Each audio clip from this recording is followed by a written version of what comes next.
Kiara here on episode 54 of Go Fud Yourself with one of my favorite DeFi people, Andy. Andy is currently from Infinity Keys, but if I'm not mistaken, Andy, you have a very impressive crypto background and you have been here for a long time. I've been around for a little while. I've worked for a few notable projects, building Infinity Keys now, and it is a lot of fun. I spent my morning building games, and hopefully people will enjoy them and play them. Hiding secrets in crypto places and other places too. It's fun. I also love Infinity Keys because it's the type of game that's like very approachable. We're trying to. Well, you can start at any point, though. Like, if you missed the first 25 puzzles, it doesn't mean that you can't join the next puzzle, at least so far. I don't know if that's changing. No, that's absolutely how it is. There's a couple set up where they're series. So, like, you got to start at number one, but you can start at number one whenever you want. And they're meant to be, like, last as long as the content lasts, and it's any content you want. And so they're meant to be there for a really long time, and then other people can build on them and do all this cool stuff. So, trying to use composability, that fun stuff, part of DeFi, and stick it into gaming. You've done some in-person puzzles too, haven't you? Wasn't there one involving a pool? Yeah, we did one where, well, that wasn't a puzzle. That was just like we threw it into a pool, and the first person to get it won it. And people jumped in because there was a good prize on that one. And then we also buried one in the beach, just out because we were in Miami. But people went. They left the party and went and hunted, and a guy found it and won a good prize. And then there was also like a progressive thing where you got to stop at 4 different places, and then you get an NFT reward. And then we also did one at ETH Denver where you had to do a couple of things online, but then you had to buy a beer. And this beer actually has an NFT associated with it from QR code. And so you had to collect that NFT as part of the thing. And you had to buy this because now this one's used. You can't use it again. So that was fun. We do all sorts of fun stuff like that. Your audio's out. I like Infinity Keys. I like the levity that you bring. A lot of the gaming has been really serious, and people like to talk about, the debanked and regulation and that kind of thing. And with Infinity Keys, I always feel like it's a place that you can go to learn something and have a good time no matter what. And actually, quite a few of our staff have started playing, and they log on at the same time and they try to solve the puzzles together. Oh, cool. Well, have them jump in the Discord because we're having a session today because people are shocked. I'm stuck. So here's the fun thing is, we're starting to have a lot more community build. And so it's not just me. I don't know all the answers anymore. And so I'm stuck on one. And so we're having a session to get together with the other community so we can walk through it because everyone's at like slightly different steps and stages. And it's real fun. That's all part of it. Amazing. So Andy is here today and obviously has a vast amount of knowledge in the space if he can solve DeFi puzzles. And Andy's going to talk with us about Bitcoin mining, which is somehow in the news again. I read a thing last month about an op-ed about how Bitcoin mining is dead. So interesting Bitcoin mining to see. is definitely not dead. How that will go today. And then we've got a couple of articles about big blockchain finance. So Binance and Coinbase, what kind of news that they have going out, and a couple of new players in the NFT space. Are you ready? Totally.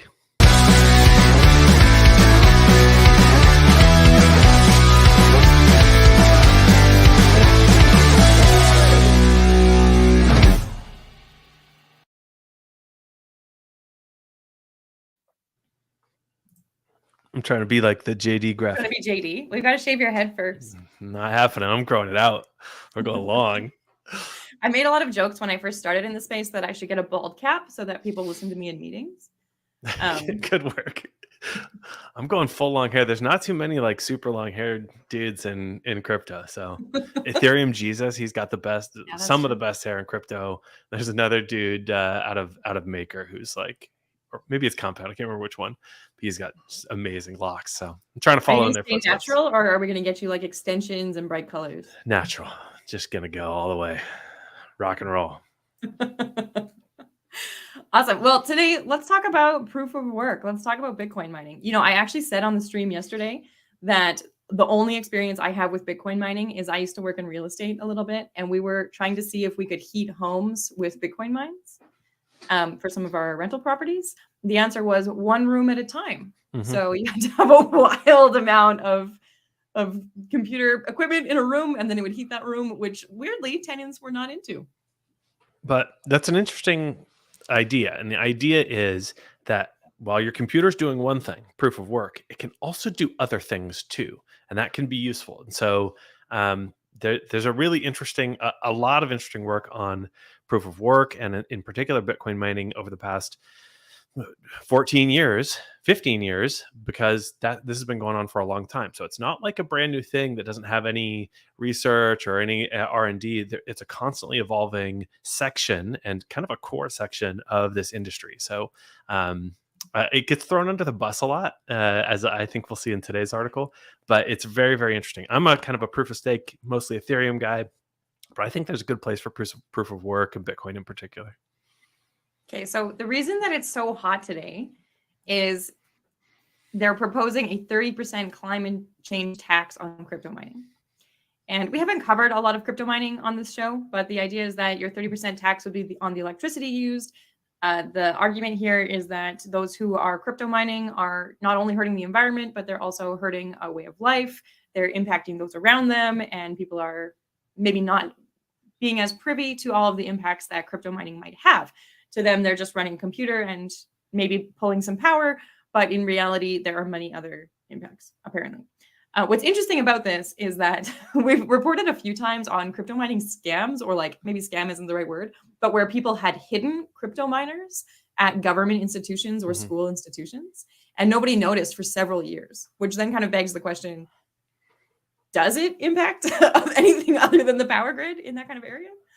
So if I run my Christmas lights, we're Christmas huge. We're all about it. We do lights, we do decorations in the yard, 2 trees, the whole thing's, it's ridiculous. It's stupid.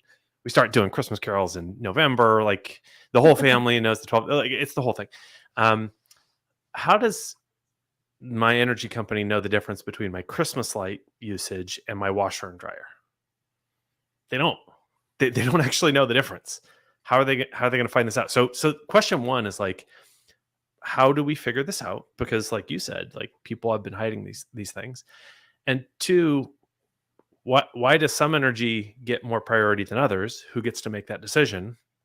If so, why aren't clothes dryers in there as well? Why aren't Christmas lights in there as well?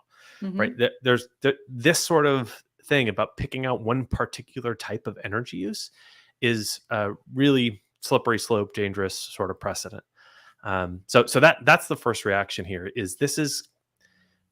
It feels impractical. Like this would not work. Like there's just no way to actually regulate this unless you have individual auditors going out to each site that may or may not be using proof of work mining, which could be literally anybody. Like I could run one right here. It's not efficient for me to do so financially, but I can run other proof of work schemes for other blockchains. The handshake protocol, it's like a DNS sort of thing. It runs proof of work to generate coins and to secure their network against Sybil attacks. And there's a bunch of other ones. Dogecoin is proof of work. Like you can just run a validator. How do you tell who's who? So one, there's no way to really enforce this. You have to like self-identify, but then who's going to do that? Major mining farms probably have in the past. So yeah, I don't know. There's got to be some self-reporting sort of thing there. So not super enforceable. I'm really questioning that and how that would work. And then second is this philosophical sort of idea about, does the government get to decide what kind of electricity is okay to use and not? And that's really strange. Do you want that power just in the hands of whoever happens to be in power at the moment? I don't know. That doesn't sound good to me. I'm generally quite progressive in my political beliefs, but this does feel like just an unenforceable sort of thing. There's a third weird thing about this too, but I'll let you go. Sorry. Well, I don't know that it's a power control grab as it is a headlines sort of thing. So this doesn't feel like something that can pass. If it's proposed, the government in general in the US has been asked for rules on crypto for a very long time. And recently we've had unofficial rules on crypto that have come out.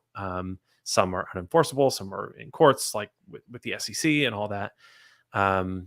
So that's what this feels like to me. It's a headline thing to say, in general, the Biden administration is in support of regulating the crypto industry and in whatever that might be. But in its current form, this, on first glance, doesn't make a lot of sense to me. Mm-hmm.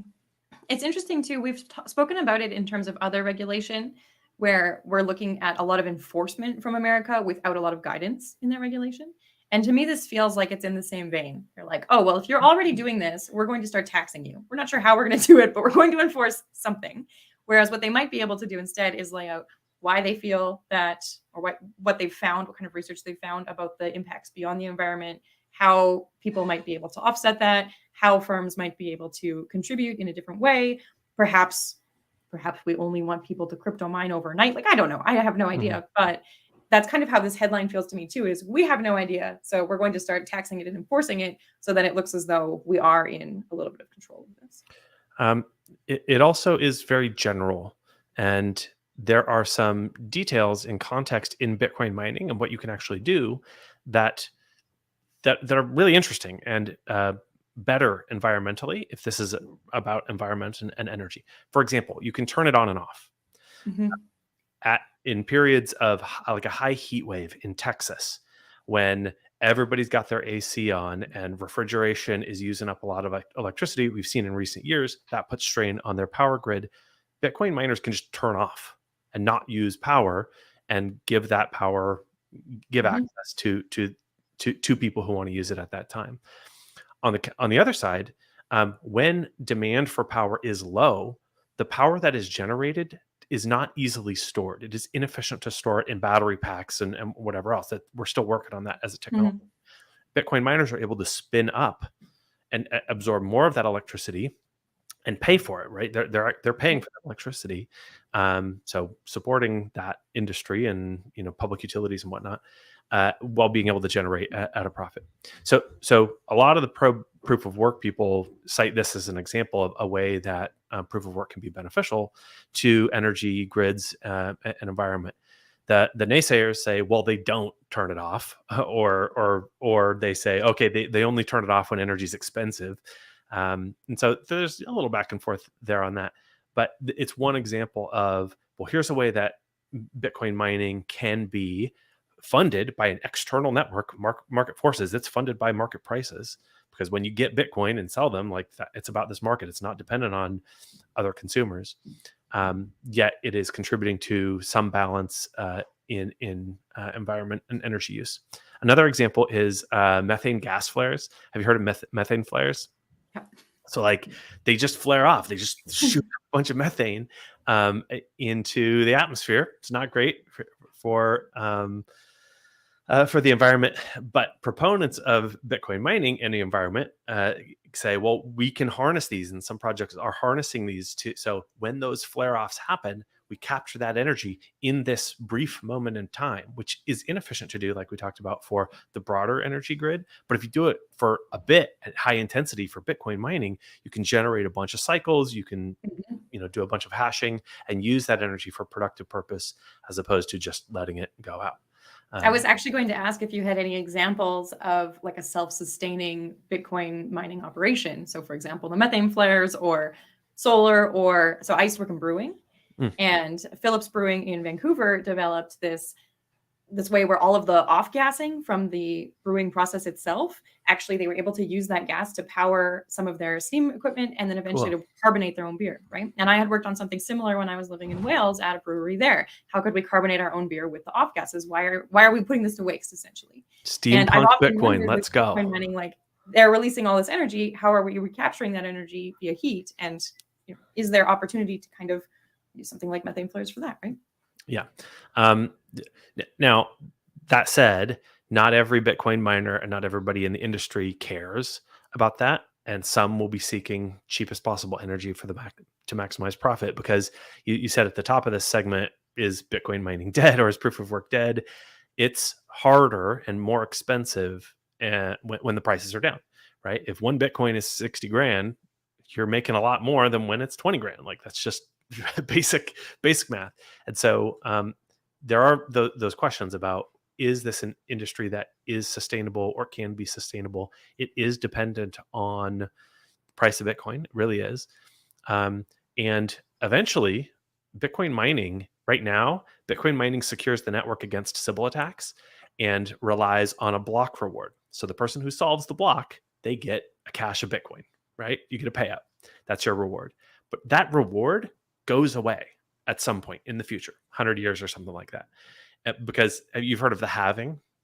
Every so often, the halving in Bitcoin means that block reward is cut in half. So there's less and less Bitcoin that gets released over time to the people who are participating.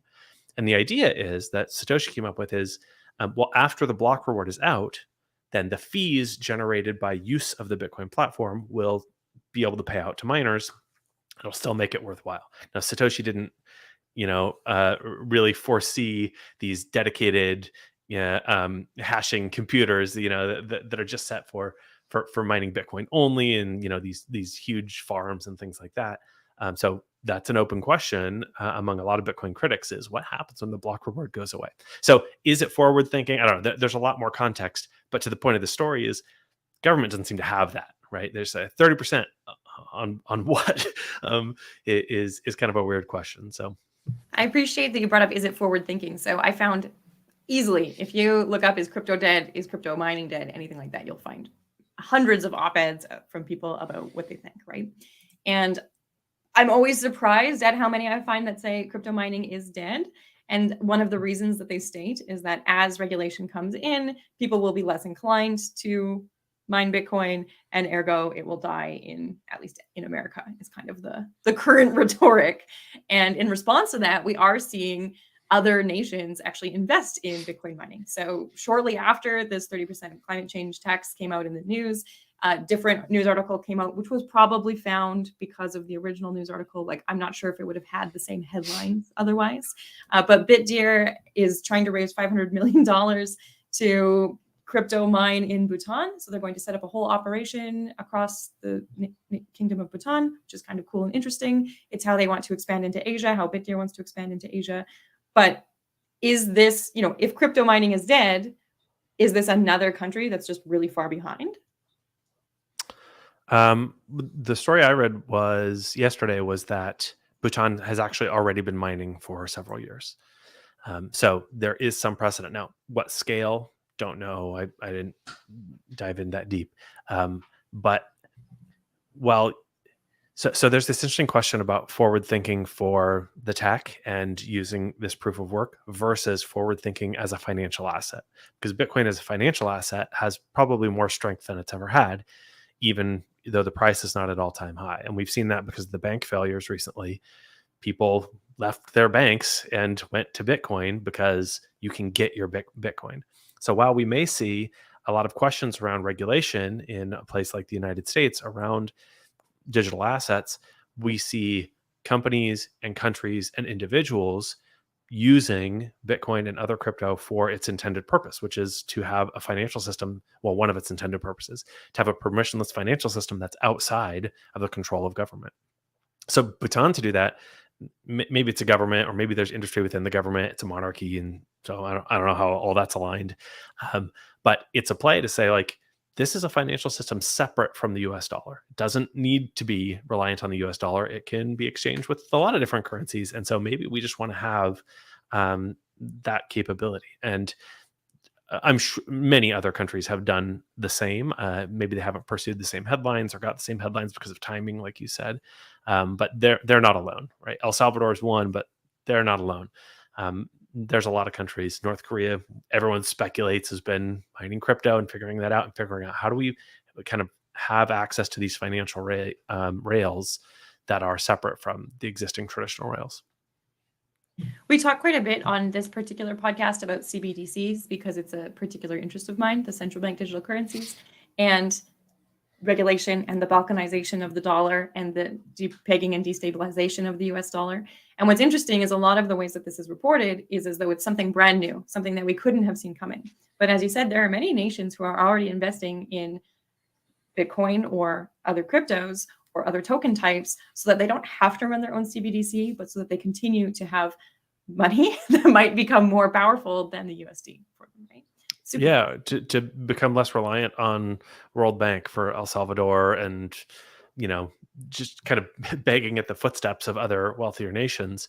People don't want to live that way, and that makes a lot of sense to me. Now, much like this, mining ban we were talking about, the implementation of that and how it affects everyday people, much more complex, and it's not like a solved thing. Buy Bitcoin and then you're good. There's plenty of work to do there and solve that. But there are certainly steps that countries can take, and that the sentiment is still here in the US. Like the sentiment of a lot of people who want freedom and the ability to transact on kind of a separate set of financial rails and not be locked into a government mandated CBDC or whatever it happens to be is still there. Look at the two leading challenger presidential candidates of both parties. DeSantis of Florida challenging Trump, and Robert Kennedy Jr. challenging Biden, neither of which have a huge shot to win given incumbency, but both are outwardly opponents of CBDCs. But DeSantis in Florida, they just passed. There's no way this can stand because it's a state versus a federal government, but whatever. But they just passed anti-CBDC legislation, and Democrat Robert Kennedy Jr. very outspoken against it. Clear, no ambiguity here that people want to use crypto rails. So it's not just other nations; it's politicians and regulators here who are also speaking to individuals. I think there's a lot of that sentiment going around that people want options. People are pro freedom. It's the monarchy of Bhutan, pro freedom. They want their own freedom, right? Everybody wants freedom for themselves. And crypto is undeniable when it comes to that. With these systems, they are very free. It's actually a great segue into one of the next topics, which is that we're seeing Binance and Coinbase have had $7 million worth of staked Ether outflowing. And the hypothesis is that it's going straight into decentralized liquid staking. And what's interesting to me about that, I mean, I haven't validated that. I didn't go track the wallets. I didn't make sure that the money being pulled out here has gone directly into liquid staking. But some of the numbers do appear to match up. But this is people looking for options, right? This is people saying, well, I thought that blockchain finance was going to be more decentralized. We wouldn't have so many big players. And I don't necessarily want to play with these big blockchain groups who are getting regulated, who are getting enforced, who maybe don't have, who aren't giving me the rewards that they could because they're a major company. And what other options do I have? So to see a lot of money moving into liquid staking, I think reflects that same aspect of we'd like to have control of our assets. So years ago, this happens every cycle, is the institutions are coming. That's the narrative.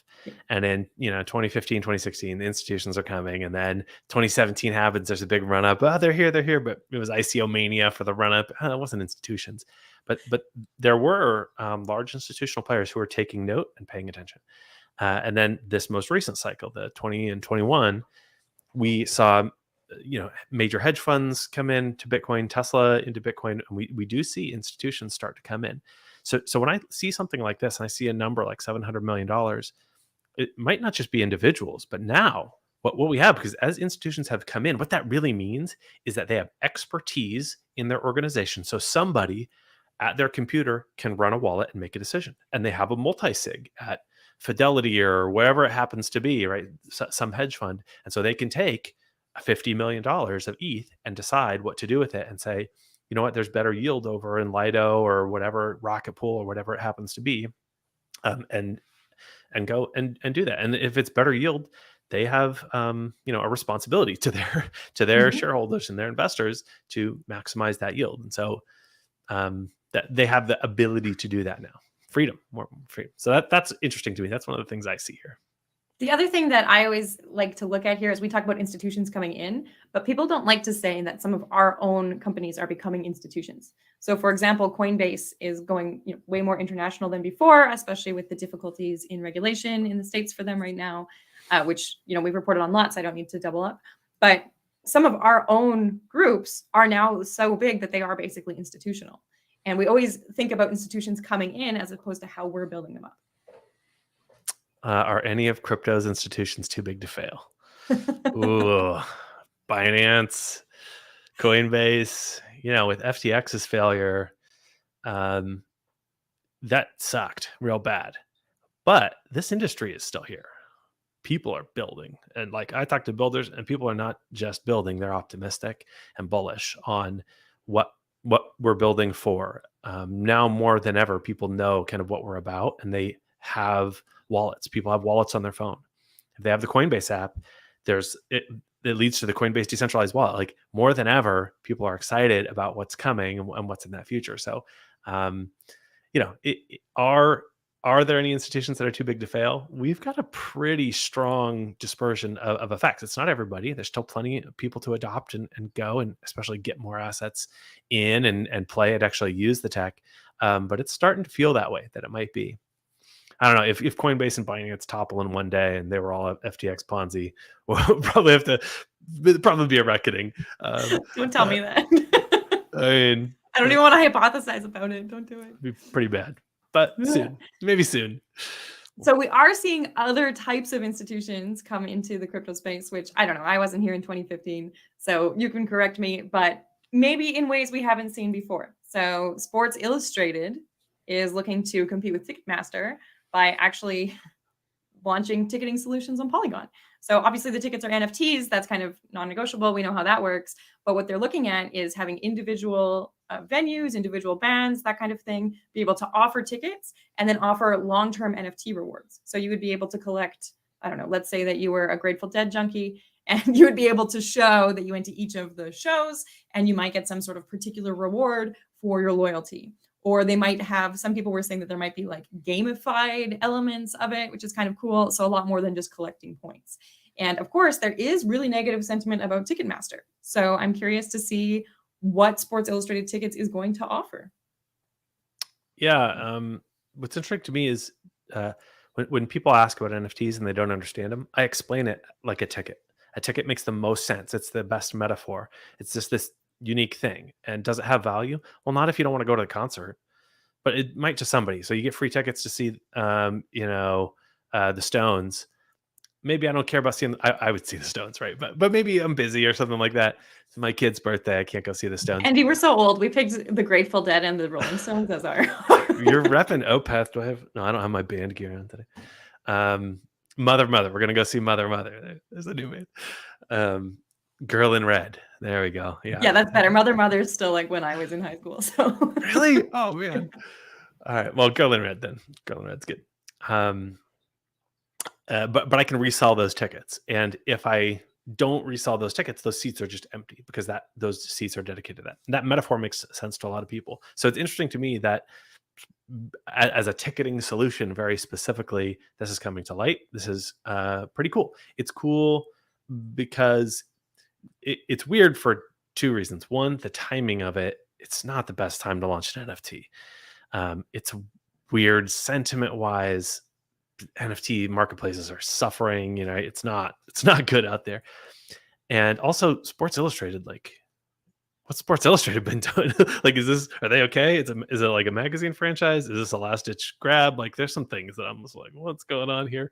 But that said, it is a major brand, and they've done due diligence, and they deciding to go with this. It's like that thing we were talking about before. They've got devs who know how to build smart contracts and have access to that technology, and so they can interact in some way, and to have it match with venues that are accepting tickets at gating, that's really interesting. That's really, really interesting. The potential for using NFT as ticketing solutions for independent venues, for independent artists, for independent ticketing solutions like Brown Paper Bag or Brown Paper Tickets, maybe it's called, things like that. I'm not saying they're doing NFTs, but like just as a model, it's really hard to gain traction against Ticketmaster. So you need something that's going to be pervasive enough, and having permissionlessness and composability. So maybe it's not your Sports Illustrated, but maybe it's some cohort of them that all use NFTs. Now that's really interesting. That's an interesting idea. And I mean, Ticketmaster isn't exactly in favor with artists either. So to see some major artist adoption of an alternative solution might bridge that technology chasm that we talk about bringing people into Web3, right? If they have an everyday use for it. Yeah, like, and as a fan, I'll go see a band, but I know if I want to support that band, I got to buy a T-shirt. Like that's like we just know this. Like, all right, well, if I'm broke, then I'm just gonna enjoy this free music. But as soon as I get money, I'm buying a T-shirt, I'm buying a hat, I'm gonna buy a record, even though I don't have a record player, because I want to support that band in some way. Yes, That's absolutely. ridiculous. That's so stupid, right? And NFTs, whether they're artist NFTs, and they put them out so that their fans can have special access, and then because they're NFTs, they combine somehow with an NFT solution. So maybe there's 1,000 special fans, but then Sports Illustrated is, sending tickets to more. I don't know. Is it bands that they're doing, or is it just like sporting? It's not only bands and it's not only sports. It's tickets. Tickets in general. I don't know. Kind of interesting. We talked about music because that's obviously our our bias, but it is all types of tickets, art shows, pretty well anything that you would need an NFT ticket for. That is an event. So kind of cool. Andy, thank you for joining us today. This was so super fast fun. and so fun. I know. Please, what's the latest game on Infinity Keys? What should people go play today? The latest game, we've got a pizza game up. That's not the latest one, but the game is a little easy. But at the end, the reward is a riddle to another puzzle that has 5 pizzas worth of Bitcoin private key, and nobody has discovered it yet. All right. It's like $100 worth of Bitcoin just sitting there, private key, ready for you to find if you can solve the hard riddle. When pizza is what to look for, but there's a bunch of fun stuff up there right now. Well, it looks like I have to suddenly take the rest of the day off and go. Good luck. Okay, well, Andy, go Fud yourself. You got to say it back. Go Fud yourself. Sorry.